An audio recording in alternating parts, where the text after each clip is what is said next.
Menneskets evne til at kommunikere er det, der gør os unikke og med til at udvikle os som individer. I det gamle Grækenland var formidling og retorik en essentiel del af folkets hverdag. Det var med til at gøre Grækenland til en prospektiv stormagt, der byggede det fundament, vi kender fra vores samfundsstruktur i dag.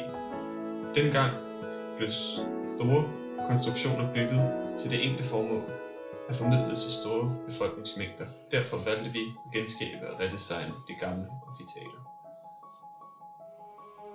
Vores endelige hovedgreb er, hvordan man kan lave et udeareal, der tager forbehold for den danske natur, der maksimerer komfort og tager højde for indlæringsmuligheder, både envejskommunikation og den kollektive arbejdsform. Forsamlingssteder som amfiteater, der blev bygget i Romerriget, kan stadig ses i dag. Et andet vigtigt element er, at lyden, der kommer fra scenen, kan høres af alle, der sidder på tilskuerpladserne.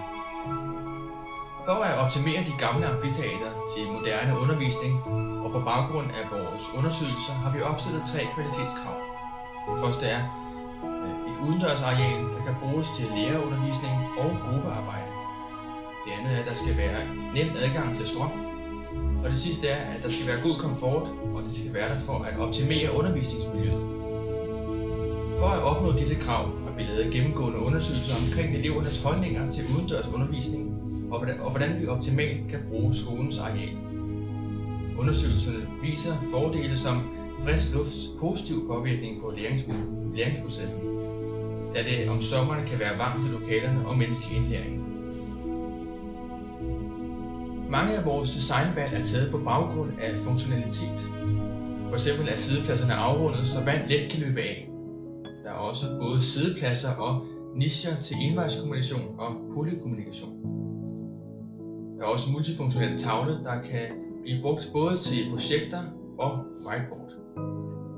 Et andet gennemgående tema, der i høj grad har været fokus på gennem designprocessen, er indlæring, og hvordan man optimalt kan kombinere undervisning fra lærer til elev, mens samtidig at skabe plads til gruppearbejde fra elev til elev.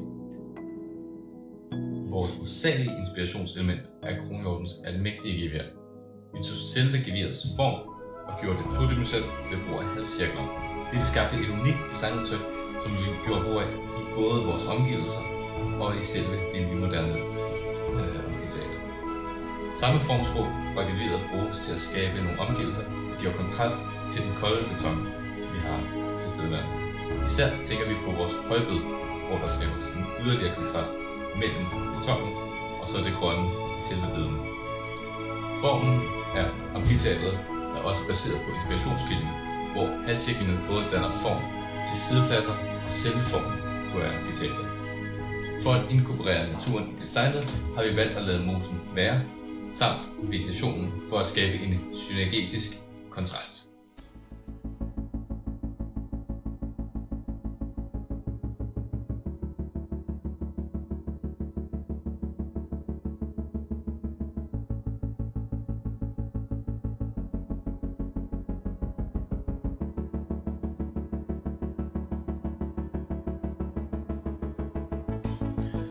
Vores undersøgelser viste, at der er en overvægt af folk, der ønsker at modtage undervisning udenfor, da de ikke er glade for det indeklima, der forekommer på skolen om sommeren. Men samtidig ser eleverne ikke nogen mulighed for at modtage normal undervisning, som udendørsarealerne ser ud nu. Disse problemstillinger mener vi, at vores opfyldte kvalitetskrav kan besvare. Det er ærgerligt for skolen, at deres udearealer stort set ikke bliver benyttet. Og derfor er det oplagt at skabe et nyt udendørsmiljø, der giver både fordele for elever og lærere og skolen. Skolen har mulighed for at lege arealet ud som et kulturelt samlingspunkt i smukke naturlige omgivelser.